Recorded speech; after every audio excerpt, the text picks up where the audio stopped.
Push ito. Tangin ang layo na. Ito kasi sa pamangkin ko kay Queenie. Actually guys, good for beginner ito. Pag sabihin nyo na lang parang helicopter to, nagpapalipad, iba lang yung shape. Advantage pa naman, may camera dito.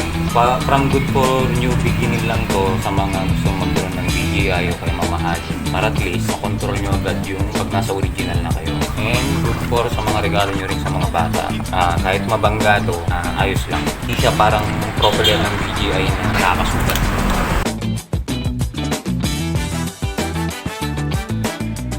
Ampere nito napakalit lang. Mababa lang yung ampere niya, nasa lang sa 10 minutes yung ultimate na fly time niya. Siyempre, pag inon mo, dalawa, 2 tap lang, pack.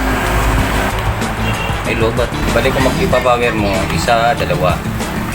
Yung, parang yung ilaw ng yung isa kasi sa EE Pro Max, iba-iba yung application niya. May RCFTV, tapos sa kanya RC-UFO.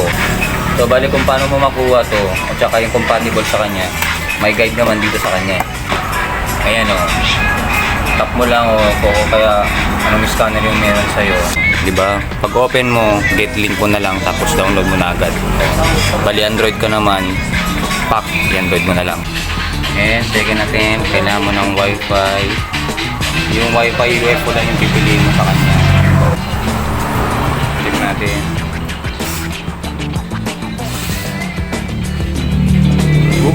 Yun na siya, diba? So, pag pinuno mo, calibrate nito, baliwan nito, pag-taas mo. Balik-balik mo. Yun lang kasi problema nito kumbaga malikot lang talaga siya, kailangan maluwang.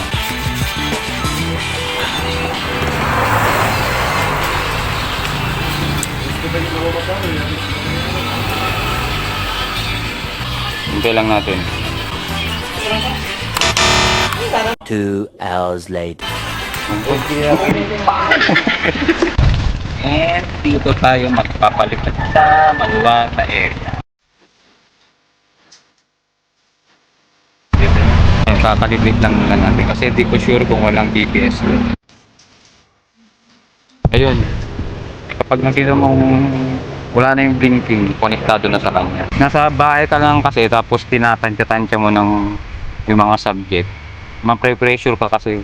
Pero kapag dito sa maluwang, kahit na patasin mo ng konti, ayos na. Ito good sa mo ito, beginner bago kayo bibili ng mga, alam yan.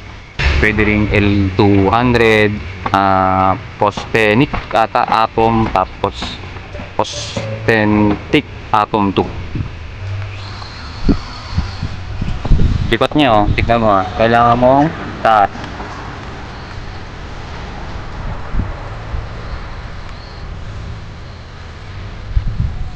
Actually, mas maganda pa to kaysa yung vlog ko noon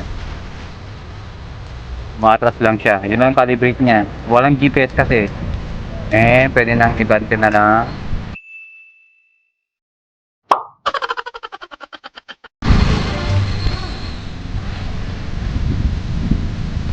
Patikot.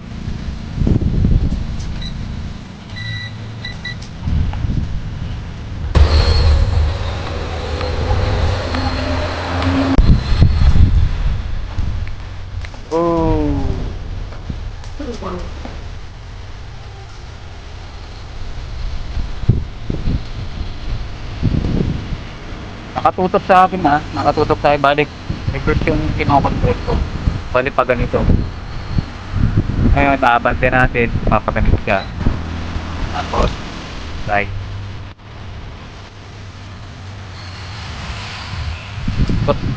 Actually, pag nalobat to, wala siyang auto return phone.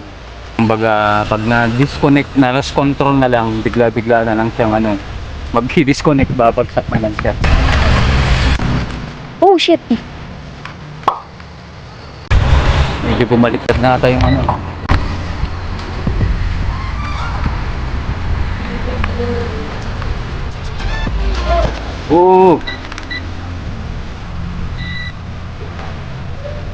Push ito. Tangin ang layo na. Ano ba ito? Tangin na, ayun na, shit. Tangin na. Wala na. Tangin ang layo na. Punta nga natin.